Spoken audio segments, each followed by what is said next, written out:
That voice you're hearing is my cousin, Jordan Best. I spent the last weeks researching Casa Verdi, the retirement home for opera singers in Milan. Honestly, looking at my retirement savings and the state of the film and podcast industry, my new goal is to learn how to sing Puccini by age 85 so I can get a room with a decent view and some cool roommates. I am in my church choir. Mama made me mush my M&M. Alright, maybe not. I should go check with Jordan. She was a professionally trained opera singer, but now teaches voice. She probably just wanted to avoid the inevitable documentary crew following her around in her 80s. I'm Erin Trommater. I'm Jennifer Trujillo. I'm Erin Brown. I am Sila Blume. I'm Christine La Monte, and this is World Cinema History.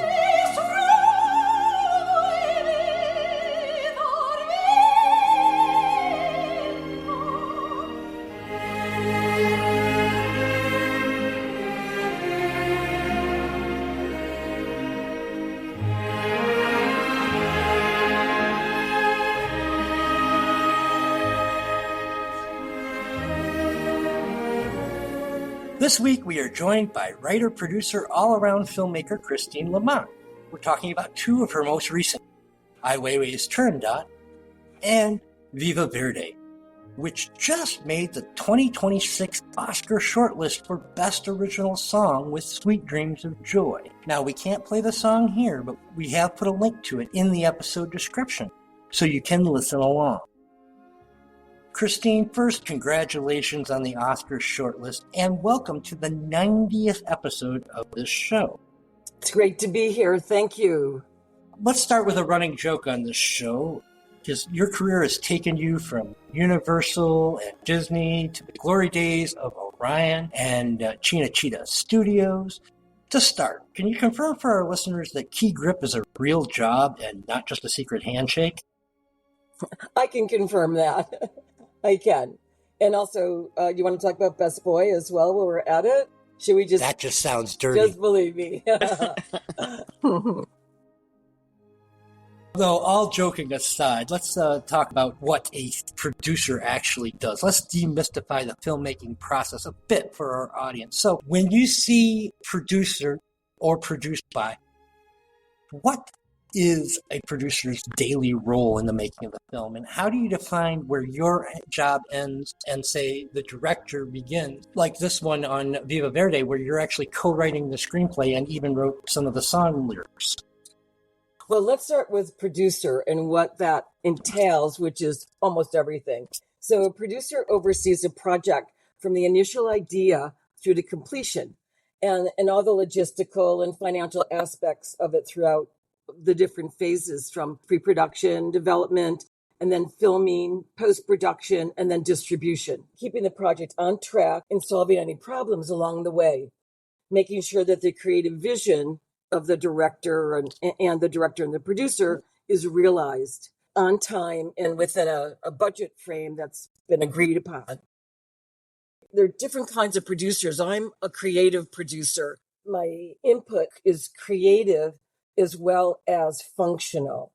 I work hand in hand with the director. In Viva Verdi's case, we started the project together. So from day one, and Yvonne Russo, who's the director, is also my producing partner came to me with the idea. We went to Milan with our own funds and got permission. Yvonne stayed there about 5 days. I was there 3 weeks and filmed so we could have a development reel that we could use to raise funds. So that's the first aspect of producing. I was lucky because Yvonne and I were friends and had worked together from 1997 on a film that she had, Naturally Native. I was the head of Rogers & Cowan at the time. And so we worked together. So we had a kind of a working relationship. And so when we started this, we made an intention to make the most beautiful film possible. Every frame was going to be beautiful, in line with Verdi's music. We did a paper cut. As I said, we did the development reel and made a really great little trailer that we used to raise funds. So the other part is a producer is raising funds, negotiating contracts, and other business matters. Also, when we're on the set, responsible for the safety of the crew. So insurance and all those things are an important part for a producer to have, because there's this lot of lawsuits in this business. So you have to really be careful, the health too and safety of the crew. So I think a creative producer kind of bridges the gap between a project's vision and its reality. So we manage the creative journey from concept to completion on the film or whatever you're working on, TV or any other media. So that's in hiring talent and overseeing the budgets and ensuring that the final product aligns with the original creative goal. So I'm very hands-on, wearing many hats, advocating for the director's vision and while also handling some of the logistical and financial aspects. Produced by, that's a PGA mark from the Producers Guild, says that the creative producer was involved from every aspect. And then just a producer credit usually is a little bit less involvement. That's generally the way they map it out. But when you get a PGA mark, you can make sure, for sure that producer has been involved from day one, from the development through to completion to distribution. You have to go through the Producers Guild in order to get that mark. I have that mark. Then my follow-up question would be, Yvonne first got a hold of you about Viva Verdi in 2010. Right. If I'm not mistaken. Actually, she in 2010 is when she did that Hidden Gems in Milan for National Geographic. And then in 2012 is when she reached out to me. I was living in Italy at the time with my husband, and she said, I've got this great idea, came to her. And because when she was there at Casa Verdi, she said she saw sonic colors, and she grew up as a Native American. She's Native American and Italian, and she didn't have an Italian family. Her father and her mother were divorced when she was young. So when she was at Casa Verdi, she said, these could be my relatives. These are the things that I've been missing. So it was kind of a personal journey as well for Yvonne. For me, having grown up with a huge Italian, tribal relations with my family, it was like going home. I have my Italian citizenship, so I had spent a lot of time in Italy. So for me, it was very comfortable and easy, and I felt very welcomed, and it was a great place. It just felt like home to me. And you often talk about your love of opera beginning at your grandfather's knee, and while your grandmother was making sauce in your That's right. Was this a bit of a dream come true? Absolutely. It's kind of like my past fades into or goes right into my present, because yes, that's right. My grandmother would make her sauce on the weekends on Saturday for us to have this big family dinner on Sunday following Mass. And she always had Mario Lanza, or there are some other great singers, opera singers on her Victrola. And so it was kind of in my DNA, and I grew up with the Italian opera. Also, when I was at Universal, I was lucky enough to work on La Traviata with Franco Zeffirelli. It can't get better than that, and we became close friends. That was the origin, really, of what kind of became Sony Classic, wasn't it? Wasn't that the first project? That's exactly right. Yeah, Jim Katz started Universal Classics while I was there. He had all these great films from Merry Christmas, Mr. Lawrence, and Zoot Suit, and La Traviata. And so I was working in New York at the time, and Jim said, we have this opera film, and I said, great, I love opera. I'd love to work on it. So I kind of headed that up, the marketing on that and the publicity. So I spent a lot of time with Franco Zeffirelli, and that was wonderful. That was such a gift for me, and got a more kind of a proper education on opera, and also invited to all of his rehearsals that he had at the Met. Living in New York, of course, being able to go to the Met all the time, that was another dream come true for me. It was wonderful. What does it feel like to be able to put onto cinema your childhood dreams? of opera?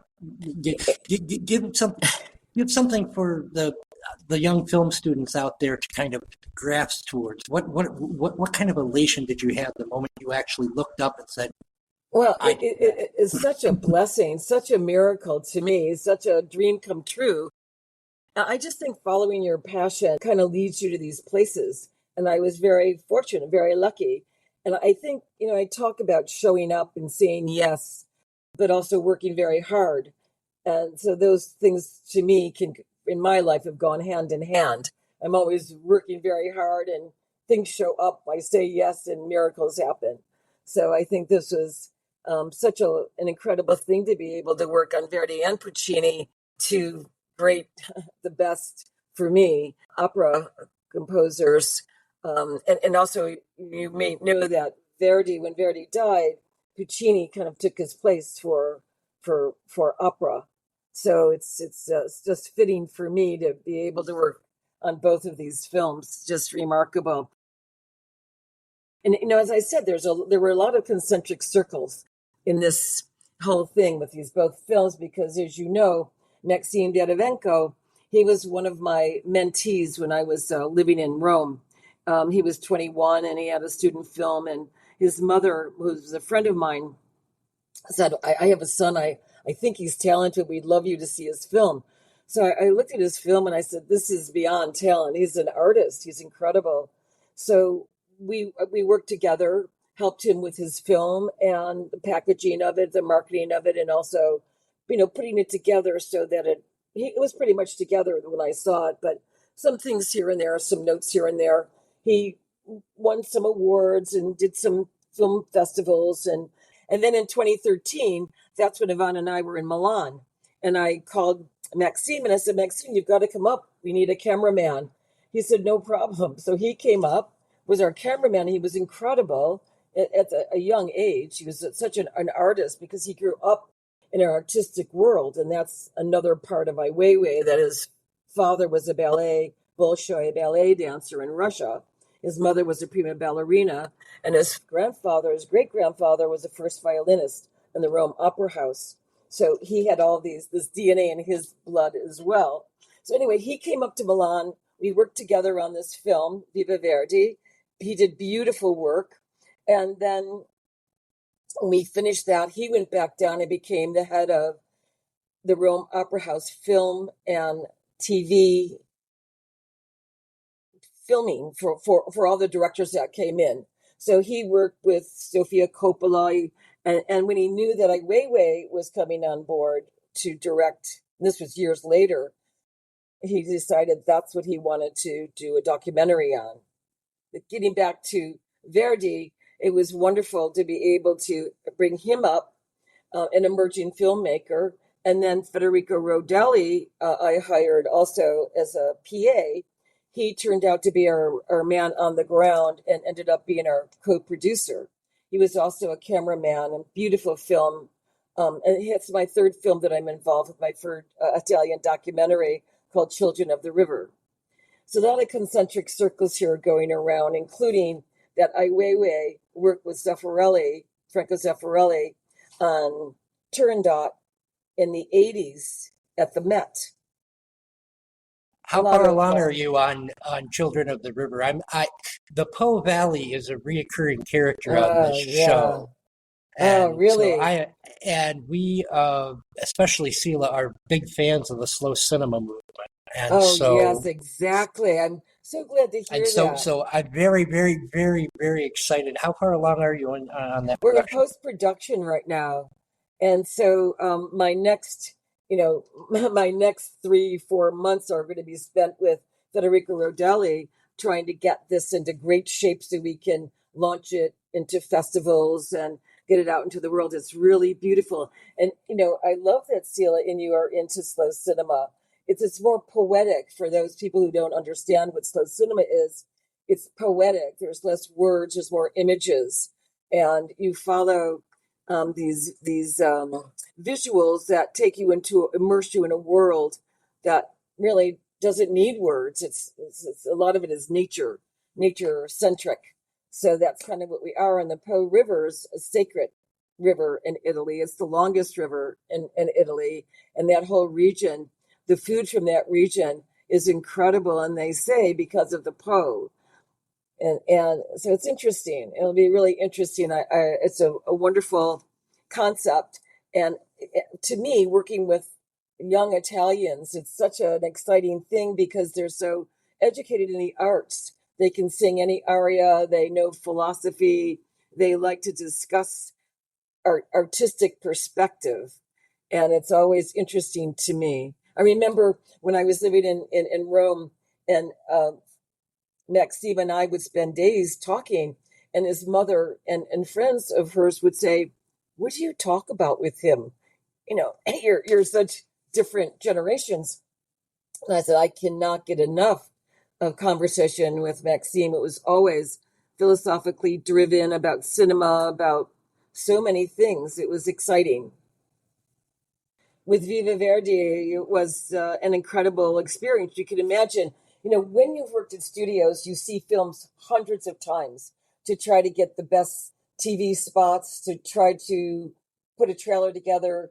So there's all these different things in your head, a lot of noise. But working on these two operas has been such a sweet, beautiful, joyful experience because the music of Verdi and Puccini are exquisite. To me, they're like sacred music. It's like going to church for me. So it's been such an experience to be working in the world of opera. And you think about people who spend their days, and my husband and I would travel around the world going to these incredible opera houses. I've been very fortunate and blessed to understand a little bit about opera and to be able to culturally to know the difference between the Met and La Scala and La Fenice and all these other great opera houses around the world. It's been a blessing and a very rich experience. Yeah, we are definitely big fans of slow cinema here. We even have an episode on Jean Dielman. And for those listening at home, if you had Eric mentions Jean Dielman on your bingo card, congratulations, you're a winner. Moving on to the cinematic vocabulary of Viva Verdi.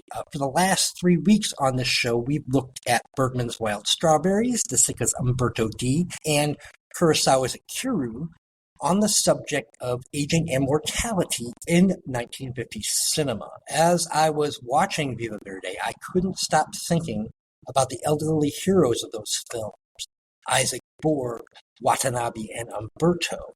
I kept seeing those same spiritual echoes in the faces of the elderly residents at Casa Verdi. First of all, give us a little bit of a background on how Casa Verdi was developed and what Verdi created it for. Well, Verdi was a humanitarian, first and foremost. And he created and built hospitals and other things before he decided with his second wife to create something for his fellow artists, fellow musicians, composers, because they didn't have a pension at the time in Italy. So he created this incredible, beautiful home with really sparing no expense because it was a very expensive undertaking at the time and still remains standing with the same beautiful windows and architecture that he created, years ago. It started in 1896 and it was finished in 1901. People didn't move into the home until after he died. And that was around 1902. I think he died in 1902. So he because he was very humble, he didn't want people praising him for the work that he had done, although he did consider it his best work, his best opera. Opera is also means work in Italian, so he always said it was his best opera, his best work. So he created this for his fellow artists and I think over 1,500 people who have lived there. He saved many lives in doing this. And when you're at Casa Verdi, which I hope many of you will decide to go and see this, especially after seeing the film, It operates as a museum, doesn't it, Christine? Not really. No, it's a home. There is a museum in there that has a lot of his work, his operas, and some of the paintings that were at his home and other things. But it's a retirement home. So there are now about 60 residents who live there. When we were there were 80 altogether, and there were 17 young students, musical students that live with them and are mentored by them. And that's the incredible joy and the energy that you see when you go there. And that's reflected in our film. The walking, these young generation and older generation, these masters walking arm in arm, talking about life, about philosophy, about music. The thing that they're all obsessed with music. That's all they want to do is talk about it, play it, jam. And to see it, it's a very inspiring, it's exciting. And to have a house full of music is, for me, is where I'd like to be. I always joke that Yvonne and Nick Pike, who wrote the music, and I have already submitted our applications, because it would be amazing to live there with kindred spirits who want to talk and make music all the time.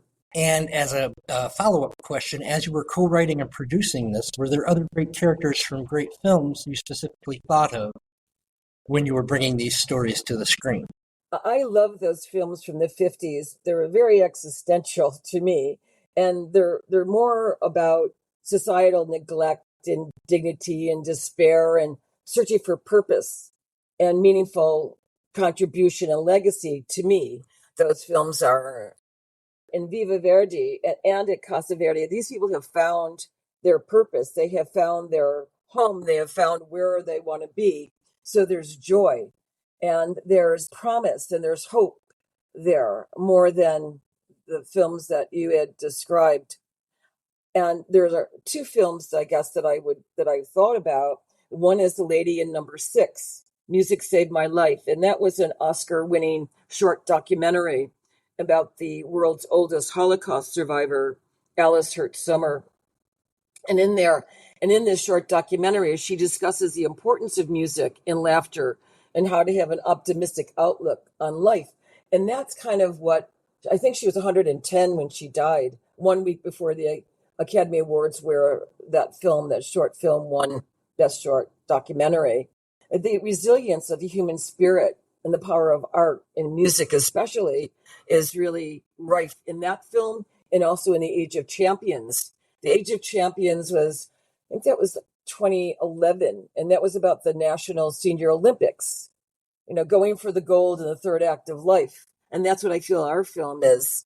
These people they've found the gold, being able to be taken care of, being able to create music, to be active, to be creative at any age. And that's what we should all strive for. And we'll put those into the episode description so people can check they're them wonderful, out. Wonderful movies, both of them. Because we'll be concluding our series with a Tokyo Story next week, so that'll make some nice background to that. Good. To say it's not always a drag getting old. Mm-hmm. There were so many great that's stories. the theme of Viva Verdi, isn't it? The third chapter theme. Yes, that was right. a very important thing for you to bring across. Besides the idea that we should take better care of our elderly, it's a very hopeful film about the third chapter of life. Right, and we really hope that this will be a blueprint for other retirement homes and for other great artists that have funds to be able to invest in create homes like this. We talked about before that the motion picture home is in LA, but I think there's one also in New Jersey, a home for artists.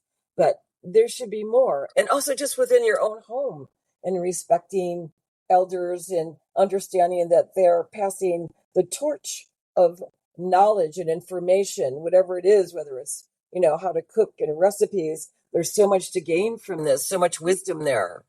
Should be respected and taken in. Since this was 13 years in the making, right? What stories of aging did you love that simply didn't make the final cut? Well, when people are 91, some of the people were 91 when we started, like Tina Priandi, who was the violinist. And we were lucky to be able to, we went back 3 times and were able to find an arc with many of them. But one of them that we really fell in love with was Beppe de Tomasi. He is an opera conductor. And when Francis Coppola did The Godfather 3, when he went to Italy, he said, I want the best opera conductor. And Beppe happened to be the best opera conductor at the time. So he was part of Godfather 3. And in his room, as I mentioned, there are all these great little altars to Verdi in every room. But in Beppe de Tomasi's, there was not only Verdi, but there was also Coppola and Andy Garcia, which was really sweet. And he had some wonderful stories about being on the set and also in his life. He was a master. And so he had great stories. But when we went back the second time, he was already going into dementia. And physically, we couldn't record him. So it was one of those stories that we wished could have grown, but just physically it couldn't be done. There were so many rich stories. You can imagine with 80 great opera singers or musicians. They were involved in music in any case. So there were many great My stories. heart was not prepared for the ending credits, finding out what happened to these people. I should have prepared myself because these are people in their 90s. That's right. But there's nothing. Erin was worried about spoilers. Spoiler alert. If you don't cry at the end of this movie, you either weren't watching or are made of stone. Yeah, we fell in love with all of those characters. And I think I've been told that it kind of shows that we were so devoted to them and to hear their stories and so respectful of their journeys. And we were so lucky to get such a diverse group of people that we were able to follow. And I think the other one, Eric, was Claudiano Zanni, who is the Brazilian that was in Black Orpheus, my favorite film. So his story also was another one that we wanted to follow, but he also was aging at the time and we weren't able to continue our interviews or our filming of him. Out of 80 residents, my question is, how did you choose from those 80 who you wanted to follow initially? Well, when it's kind of like a block of marble when you see all this footage and then you kind of dig in and these images come up and these stories come up and they kind of just evolve themselves. So there were these 5 residents that had full stories that we were able to follow. The other people that we wanted to follow didn't quite have complete stories where why did you come here, what did you do before, and how do you feel, the answer all the questions that we had. So I think that those were the most complete stories and plus we had great relationships with those 5 people, from Jambi to Tina Priandi to Lina Vasta and Leonello especially, and then Chitose. And we felt that they were a diverse group as well. A little different. Teachers, drummers, opera singers. So it was kind of diverse, not all just opera. I thought it was remarkable that you showed, the priceless intergenerational relationships and Yes. the connection and sharing of creative knowledge and life skills and other things. I saw there was an internship program and they're in residence. I thought that was remarkable that you highlighted in the film. I didn't know what more you learned about that. And then there were even younger kids in some of the things coming Right. through. Like, Right. can you speak to that part of the process that you Sure. learned about? Yes. Well, the young students that live there, very much like the residents, they apply for those positions to live there and to be trained and to, as you said, learn this creative knowledge, which these arts that are being, this torch that is being passed down of knowledge. And so I think there, as I said, there were 17 of them at the time. And so they're there. Then there are other students that come in during the day. So there's 17 that were living there. And then there were day students that would come in and also have singing lessons, also instruments, whatever. And then there were these young school students, children that would come in. One of them, I think one of the grandchildren of one of the residents, I think that was the school that we saw in the film that came in, and they were making the rounds, kissing and hugging some of the residents. You know, that connection is very important as well for mental health and getting up in the morning and knowing that these young children are coming in. There were the dogs, there are days when dogs come and animals come. That connection, that keeping connected to the real world, to different generations, to nature. And I think that's the other part of the joy that's there at that home all the time. It feels to me like there's a lot of love there for the residents. It was very sweet. It was really sweet to watch. And mentoring is a large part of your history as well, Christine, and we'll get into that later into the podcast. That's right. Yeah, mentoring is essential there. That's what kind of is the motivation, you for a lot of the residents to get up, to have a reason to continue their art, to continue their connection with this other generation, to be able to give and take.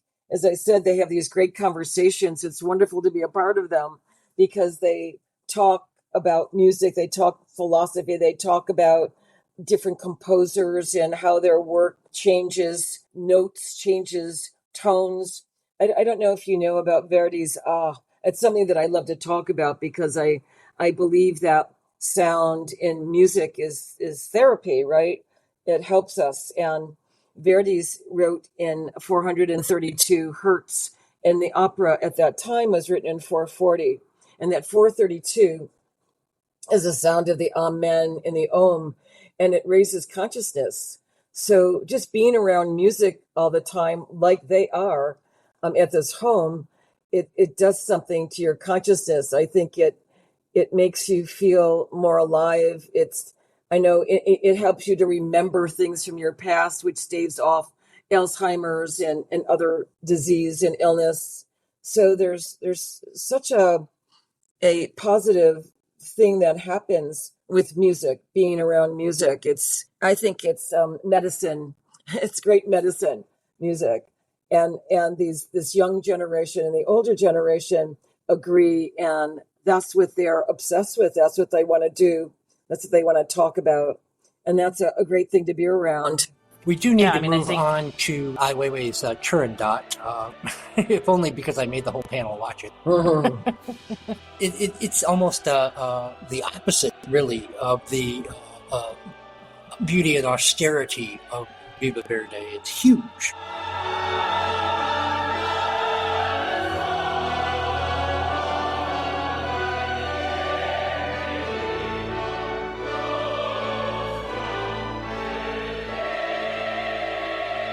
It's an absolutely beautiful film, and it's on a huge, massive level. And you've been involved in that one, what, 5 years bringing that to the screen? Yeah, actually, Maxime started it. I think all in all, it was 7 years from the idea, doing something with Ai Weiwei, to where we are now, being on the Academy portal, which is remarkable to have 2 operas on the Academy portal. I don't know. I think that might be a first. Pretty exciting, though. Maxime had this idea that Ai Weiwei, especially as I mentioned before, their lives are very similar. The fact that they come from artist parents, especially Ai Weiwei's father was a poet and exiled, and Maxime's father was more or less exiled because he wanted to marry an Italian woman, And at the time, a ballet dancer had that kind of status in Russia that they wanted it to remain pure and only marry Russians. So he left. And so Maxime understood what it was to experience freedom of expression, being able to create. And so I think he and Ai Weiwei, their lives kind of resonated for each other. So they established a relationship, and Maxime was able to get intimate, to follow Ai Weiwei intimately during this production, which is a little unusual. But it was a big production, and I think we all knew going in that it would be an unusual and varied and rich and controversial. And Ai Weiwei always said it was an opera for peace. And then, especially when COVID happened, and then Oksana Uliv came in, the only woman conductor at the Rome Opera House, and the war started in Ukraine.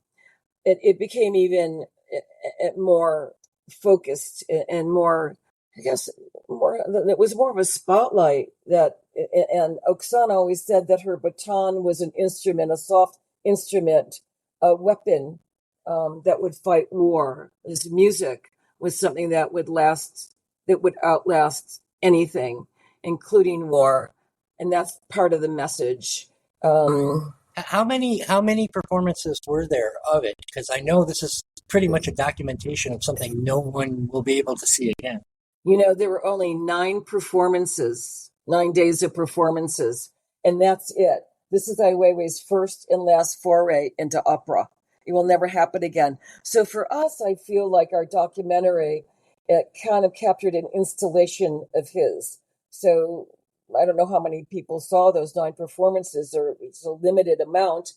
So we were able to bring this process, his creative process, how he collaborates with other artists, his conversations during that, to the masses, which I'm very proud of that. And I'm very happy that we were able to do that. And Rai filmed the entire opera.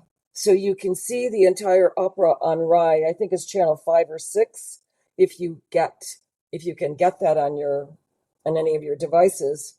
And then you could see this and kind of understand some of the behind the scenes and the background of why it was created, what inspired Ai Weiwei, and also what inspired the filmmakers to make something like this. I think we were all activists, creative activists.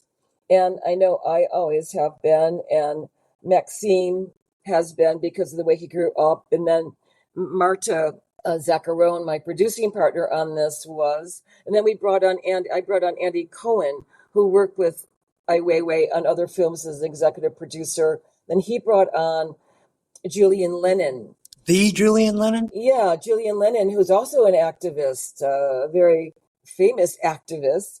And then also brought on my friend Marcy Polier, who has been involved in activism here in LA for a long time around vets. As a child, the bonding moment I had with my parents was watching Solid Gold, and Julian Lennon was performing whatever his hit song was. Yeah. And my parents, I remember them clutching each other as my brother and I were bopping our heads back and forth, listening to, they had the same way they had to John Lennon when they were younger. And wonderful moment. And my dad bought me Rubber Soul on LP for that Christmas, and a real bonding moment, and it was all because of Julian Lennon. Oh yeah, Julian's still very active with his photography and with music. Yeah, he's living in London right now, but he spends a lot of time in LA, so it's been really nice. I have to tell you, maybe this film of Ai Weiwei's Turandot cut a little too close to home, because the things that he was talking about, like the modern surveillance system in China, the Ukrainian war, these things, just, to me, it felt too much like he was seeing the future here. And is that something you kind of feel as well? That this is a look back at a different time when that was over there and not here? Right. Yes, absolutely. This is a very timely film. It's just all over the world right now. Actually, the film covers authoritarianism and the refugee crisis. It covered the pandemic, the Ukraine war, which is still going on. It's just his way. That's what he does. He brings in the world. He speaks for every man, I think. And so this was using cultural expression as a tool for social change. That's what he's about. He's always been an ongoing critic of power. That's, of the misuse of power, I should say. And both of these films got shut down for COVID for 2 years. Right. What were you working on and doing at that time? Were you editing together the footage that you had? Were you planning ahead for the future? Or did you think, especially when we're talking about a deadly virus and you're dealing with people in their 90s, were you thinking maybe this is it? Well, actually, the home shut down totally. No one died from COVID at the home. That was so incredible during that period, those couple of years. But Yvonne and Federico Rodelli and I did editing. We put together all the select scenes. Then we put a string along of film and a very rough cut. But that was really interesting working. Thank goodness for Zoom, because that's what we worked with. So Yvonne was in New York, I was in LA, and Federico was in the Parma area, Milan and in Parma, going back and forth. So we were able to keep going, keep working, and keep producing little clips that we could then use to fundraise. So we were raising funds. We just kept going. A strong belief that everything was going to be okay. But with Ai Weiwei, the power of yes. That's right. That's true. And then with Ai Weiwei, Maxime had just started. He had just filmed maybe a week, not even a couple days. And then they shut down. There were 600 people involved in that opera that all had to go their own separate ways. And that was another story. Maxime, nobody knew what was going to happen, when things were going to get back to normal, and if it would ever be revived. But 2 years later, in 2022, it was. And that's when Maxime just jumped right in and filmed whatever he could and got some beautiful footage, including the opera. And then we did some interviews in New York with Chang Ching, who was a wonderful addition because she was such an intimate friend of Ai Weiwei's and his father's. So we got a lot of perspective there. And also interviewed Perez, the first conductor on the film, and Oksana. So we just kept going. You just don't stop. And that's a part of a producer's job too, is just to keep the momentum going in any way that you can. That sequence, the montage of Ai Weiwei giving the middle finger all around the world, even in front of his own creation of the Olympic nest in Beijing, really summed up the attitude of the film. Was that something that you felt like you were kind of giving a middle finger to COVID, to everything? Well, I guess a little bit. That's one of his signatures. So that was an important part of it. And the archival, we had such rich archival. Ai Weiwei gave us a lot of his archival to use. And so deciding a balance of what could flow, what could be meaningful, and what to take out, because we had a much longer film before. We had to edit it down, and some of the archival went and some of the iconic stayed. And that was iconic to us and to Ai Weiwei and to the film. And probably you're right, the finger to the pandemic and to other things, and to the fact that we were able to continue and finish the film. Definitely.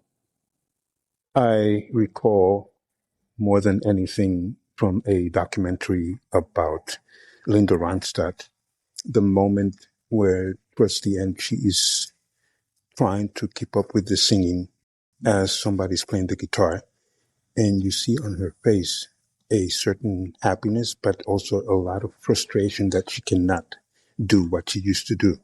She can feel it, but she cannot sing. And I think of a person like Leontine Price, who, as far as I know, is still alive. She is. When I play the piano or even the organ, I could be very frail. I could be almost falling down and I could still play.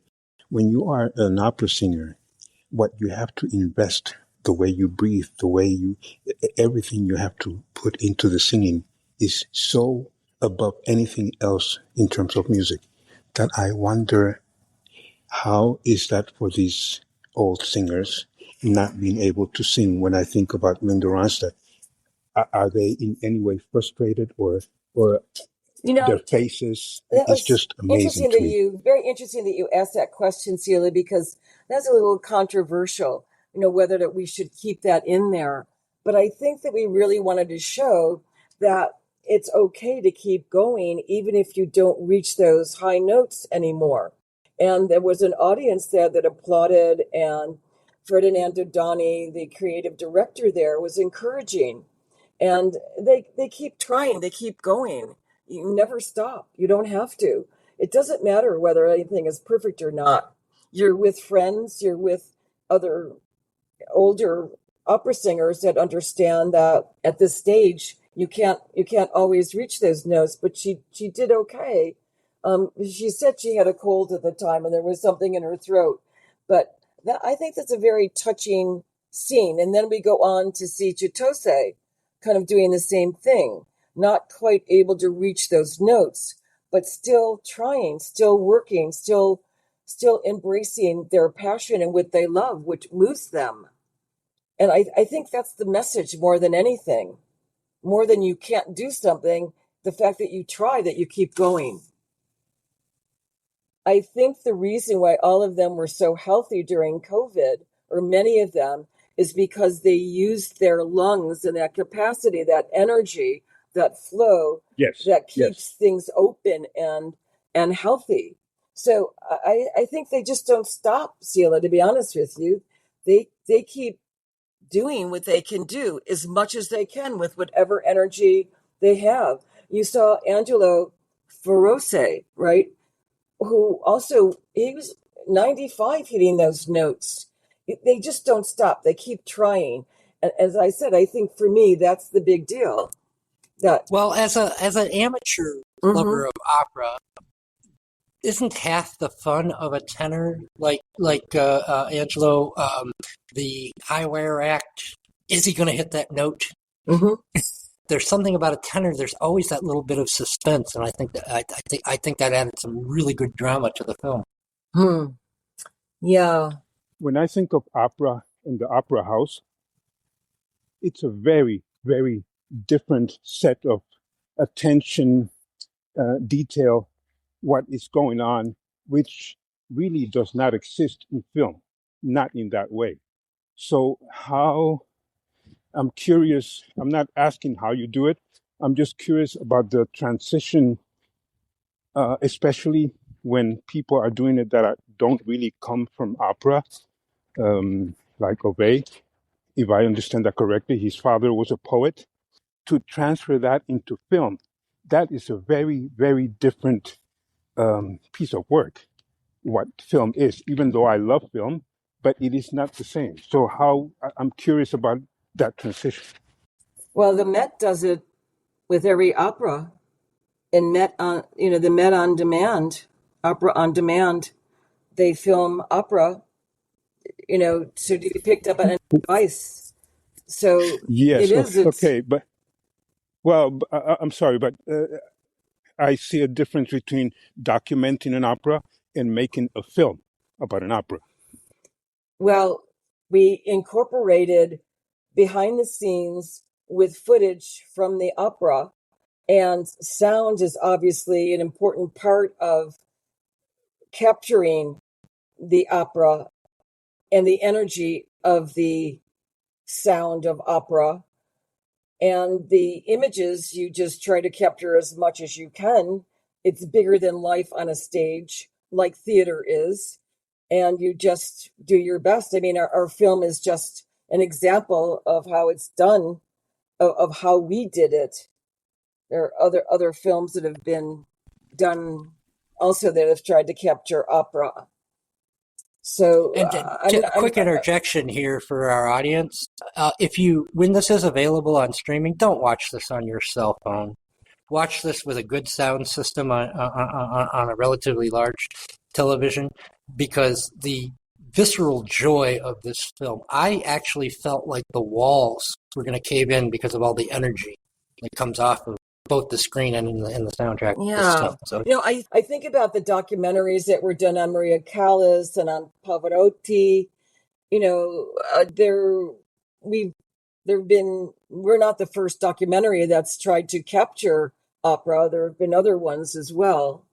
So it's different, but I guess I'm going off of Sila's question, but what is it you did in your mind and in mine so well to be able to capture that visceral live joy in filming this? Well, I think that the editing and that the sound are two important elements. So for us in Ai Weiwei, we had an incredible editor, Emanuele Bonomi, who did a lot of music videos and was very nimble at music, at editing music. So I think it's seamless. And I think the sound that we had too was stunning and brought you to this place where opera lives on the stage in film. Did getting to work with Maxim Derivenko on both projects allow you to have kind of a shared visual language that allowed you to get this across? It's always a wonderful thing when you have a family of artists that you travel with and work with, because there's a shorthand, and that's such an easy thing. It just helps, move along a little bit faster. You have kind of shared vision. You understand each other. Maxime and I have been having these long conversations about a lot of things since 2012. So we have a history. And Yvonne, too. We were friends and knew each other. We had worked together before on film. So it helps, definitely. It's a stunning opera because of the costumes and because of the sound. It's beautiful. And the fact that Ai Weiwei created an extra character, which is very bold and brave, obviously, in a very traditional opera. So the Chinese actor that you see twirling, and when you hear Ai Weiwei say, "Don't move," everyone laughs, because how could you not move in opera? It's part of what you do. But he wanted the main characters to remain more stationary so that this Chinese character can express the internal emotions and feelings that are going on. And you see him kind of twirling around. I thought that was very exciting and very bold and brave to do. Very Ai Weiwei, typical. I think the modern society really is a ruin. It's a ruin in our emotions and our judgment. It separates us, or purposely separate individuals. What was the most diabolical production hurdle that Ai Weiwei threw at you during the restart in 2022? I don't think that there were any, except that we were crushed for time. And I think his time was really taken with creating this opera, visually, with the production design, with the costumes, with the videos that were projected. So it was hard to find time, one-on-one time with him. I think that was maybe one of the only hurdles, to be honest with you, that we had intimate access to him when he was collaborating, when he was with other artists, but kind of the one-on-one, because he was so focused on getting the opera done. So I think that was part of it. And we didn't have a lot of time with him. So we just got a few interviews. Last question about the film. Producing is never a solo act. Now that we've talked about the journey of the film, other than people like the director, Yvonne, Russo and the composer Nicholas Pike. Who are the key collaborators that deserve credit? Well, on Viva Verdi, definitely editors. Federico Rodelli, who started with that string out, that became the film, and then Federico Conforti and Dariana Cardilli. They're all Italian. Federico Conforti and Dariana live here in LA, but they brought an Italian sensitivity, especially to body language and the nuance of things that are not said. So, and they brought beauty and elegance and a really a clipped way of getting in and getting out, of working with the archival. And also our archival producer, Veronica Brady, was incredible. And our DP, also our the big DP on our second shoot, Jacek Glaskis, worked for Robert Altman. He brought beautiful work. And our sound, Jonathan Miller, they all brought their gifts, their talents, their masterful way of doing things to our film. And also on Ai Weiwei, I mentioned our editor, Bonomi, Emanuele Bonomi, that we had really great artists working with us, craftsmen, great crafts. And as long as we have you here, Cinecittà Studios is a reoccurring character on this program, as I mentioned before, and you had the pleasure of not only walking those halls, but working with them, the sacred halls that Fellini rebuilt Rome in for La Dolce Vita and Visconti worked upon. Give us, having worked both on the American side and on the Italian side, number one, what is the difference in terms of how they make films besides the fact that they built it next to an airport? And so have to dub all of their sound, but versus data-driven Hollywood. And what is something that you would talk about in terms of their legacy today? Well, I think the Italians have a lot of art, for instance, working on Cinecittà, right? They have resources there. They have artists there that are on set, on the stage, and available. And so that is part of the legacy of the studio. I think here we have other resources like post-production houses that are not on the stage, on the set, at the studio. And that's one difference that I saw. The other one is that the Italians really do take time. They break. I know that unions make us break here, but when the Italians break, they break seriously. You'd have a beautiful lunch, an Italian lunch, which is always something to look forward to. And there's camaraderie and people that have worked together. It's a smaller community, a little tighter community. I also think that the language, sometimes the language barrier is a little bit of a challenge, trying to communicate exactly what you need or what you're trying to achieve. I don't know. How good is your Italian? It's not bad. It's for people that don't know me, especially. I feel bold and I can speak Italian. For my friends, I'm a little bit more hesitant and a little shyer about it. But I've been studying Italian for a long time. We've had Italian-born people who worked at Cinecittà who said they still have trouble communicating. Back when we were on Clubhouse, they still have trouble communicating because it's such an international hodgepodge there, and because you have people from all different parts of Italy who have a different kind of colloquialism. That's right. And they're constantly finding they still have to translate themselves all the time. That's right. Thank you for saying that. That's true. It is. I wanted to ask about Viva Verde. The historical footage from each of the characters, are they from actual or real history of those creatives?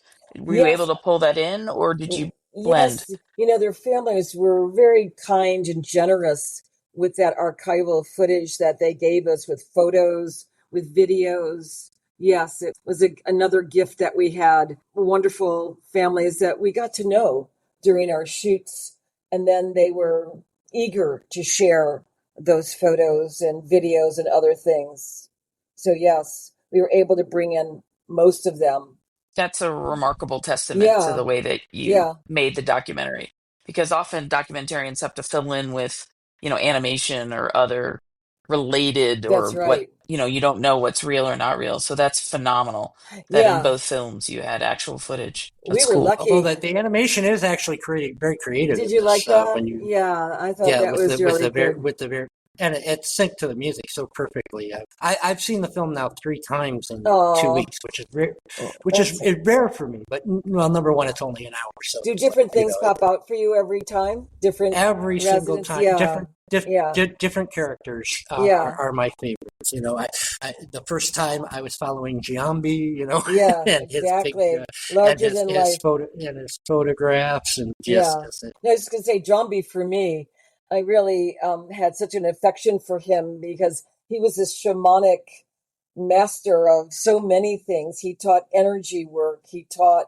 voice, he taught very deep levels of mystery, and he was very special.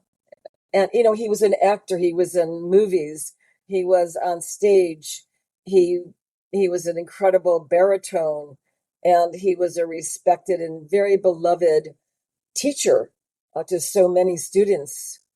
He was a very special. He just passed away in August.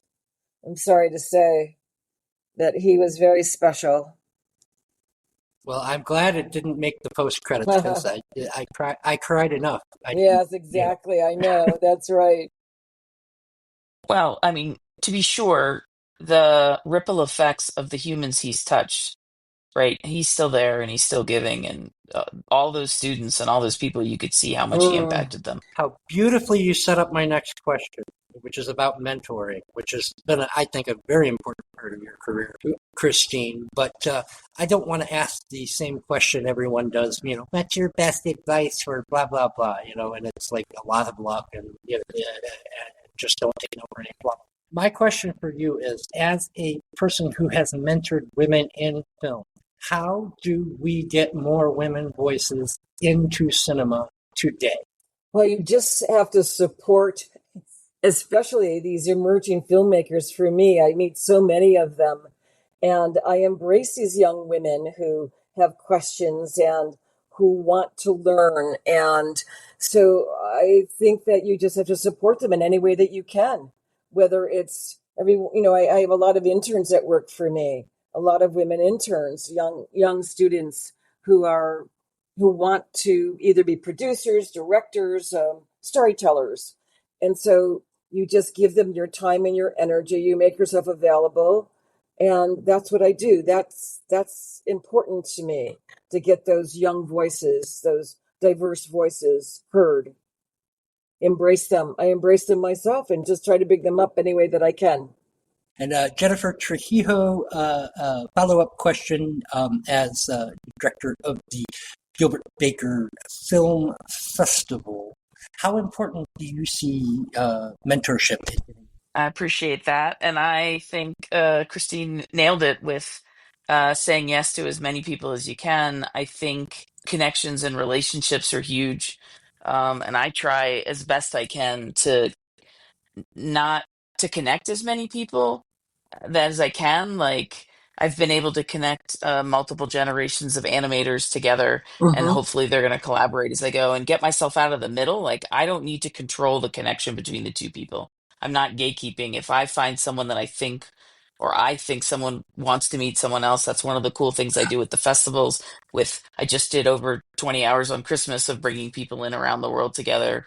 I'm going to do the same on New Year's. And if I find someone like, oh my gosh, this person really, I think, would be sparked creatively by this person. Mm. Let's get them together and see what happens and see what I can do to, amplify, support, celebrate the people that bring these stories on screen. And then also the people that love the stories.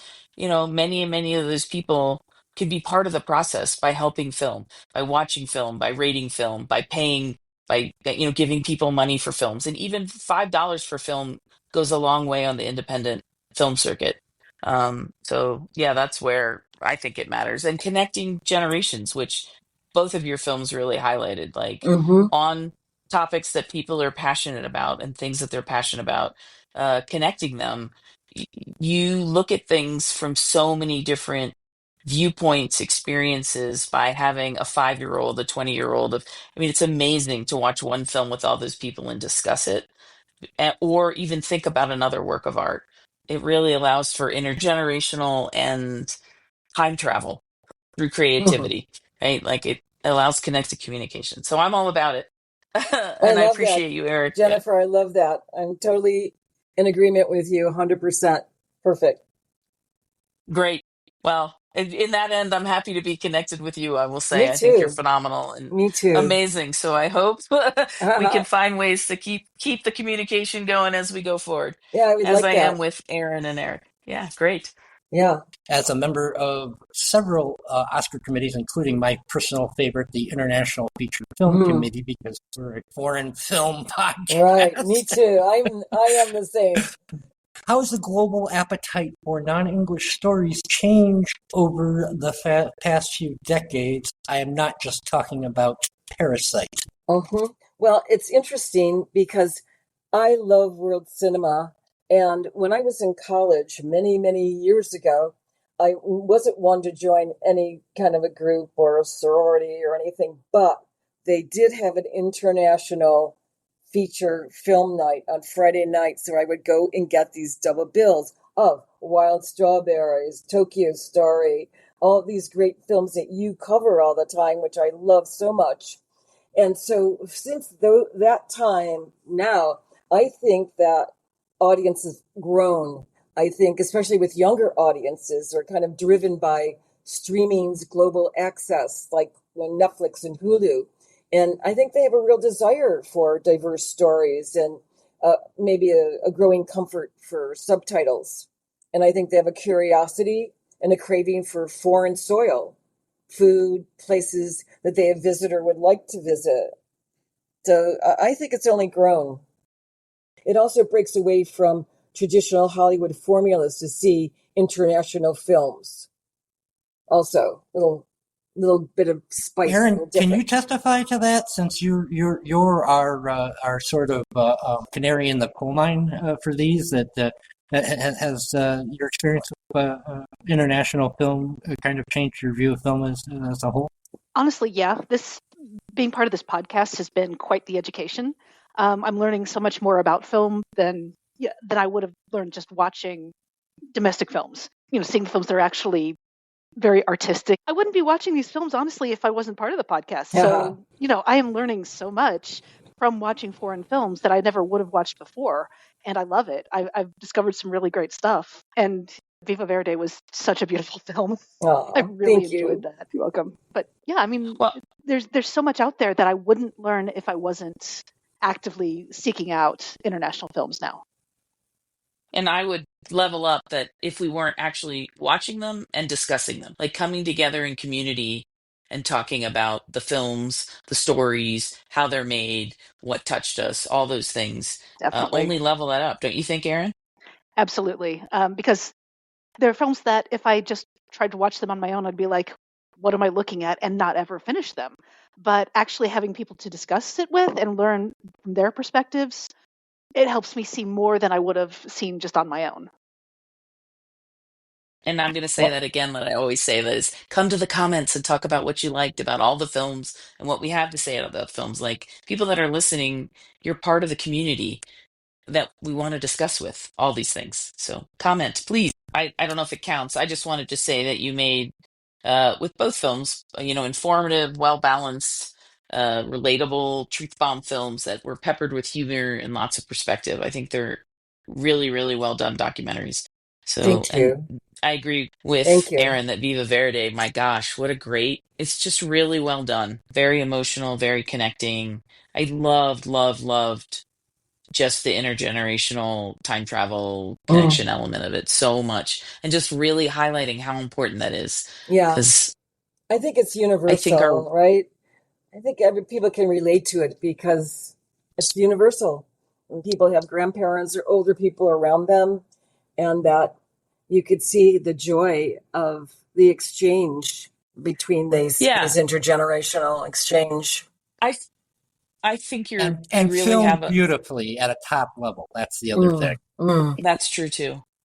but and the message of, I think our Western world has really moved away a lot, like this drive to get your own home, to be on your own and be interdependent. And then we cycle into these problems of people being isolated Mm-hmm. as they age. And I keep telling young people it's come about with the impact of, things not being accessible or affordable. But I'm like, there's nothing wrong with living with your parents or your grandparents if you Mm-hmm. all get along in community and respect each other. There's so much there. There's Mm-hmm. such a wealth for the old to learn from the young to learn from the old, the Exactly. middle to, it's amazing. And we have lost sight of that, I think, a lot in the Western world. And I just think this film is a great talking point on that. Go ahead, Eric, please. I began this series by saying if you live long enough, you either become Isaac Borg or Watanabe. And I think this is going to prove that. I'd like to say thank you to everyone, and especially to Eric, because I find this particular, not only this one, but this one in particular, this series of addressing the meaning of getting old in different cultures and context. I find this tremendous. And now with Christine to take this in detail discussion about a particular film or two particular films, I really wanted to say thank you for this. I think it was very, very enlightening to just focus a couple of weeks just on that topic. I found it was very good. And we're really looking forward to your contribution next week for Tokyo Story with your actual experience in Japan, Sila. I look very much forward to that because it's a beautiful film, and it shows so much about the beauty of the Japanese and also about the problem with the Japanese. Mm. Okay, we did enough advertising. I lived in Japan for a year, and Ozu's Tokyo Story is one of my favorite, along with Yokimbo and Seven Samurais and all these as other great Japanese. So I can't wait to listen next week. Is that when Sila will be on? Yes. Yeah. Yes. No, I'm eager to listen. Sila, you lived in Japan? No, I have lived with my heart in Japan for many years, decades, but I've only been there twice. Each time a couple of weeks. But I have taken it in different ways, and right now with calligraphy and coffee and so many things. Even No, I went to the National No Theater. Wonderful. My first time there. I think they're very, very, very strange, but I love them. Yeah. It's such a unique culture. You have to see the new Japanese entry, Kokuho. It's the Japanese entry for foreign film this year, and it was shortlisted. So I hope you get to see that. And it's already on Apple TV, by the way. Yeah, it's so beautiful. But if you could see it on a big screen, because it is so stunning. It's kabuki. So as we mentioned, next week we will be looking at Ozu's Tokyo Story to finish our series on aging and mortality in 1950s cinema. Then next year we're going to kick off a new series called The Road to Godard. As we move through 30 years of French film, we will be starting with 1937's Grand Illusion, moving to 1945's Children of Paradise, 1950s Orpheus from Jean Cocteau, and we will end it with Godard's Weekend, which he called The End of Cinema, from 1967. Why did Godard call Weekend the end of cinema? No spoilers, but let's just say it's poetic realism with more cannibalism and fart jokes. You'll see next year. Thank you, everybody. Christine, tell the listeners where you can be found on the internet. I could be found at www.lamonteproductions.com or vivaverdi.thefilm.com. Jennifer, how can people find you and the Gilbert Baker Film Festival online? Gilbert Baker Film Festival .lgbt And then on Instagram, Gilbert Baker Film Fest, there's a link tree there, and you can find all our socials, and you can find me there as well. Thanks. Sila Blume, same question. I could be found under silablume.life. That's where I post most of my material. And Erin Brown, our PR director, where can people find you and our show online? You can find me on Blue Sky at Toad Puppy and on YouTube at Pizza Horse Productions. You can find us at ko-fi.com/world cinema history. We've got our whole back catalog there. We've got places where you can leave comments. Please do. Come join us. It'll be great. And there's a place where you could leave a tip if you want us to get better audio equipment. If, on the other hand, you'd like the sound of this podcast, you probably need hearing aids. And you can find us on Apple, Spotify, and YouTube. And you can find me at the artist formerly known as Twitter at ETROMMATER. I'm Eric Trommater. I'm Jennifer Trujillo. I'm Erin Brown. I am Sila Blume. And I'm Christine La Monte. Thanks for listening.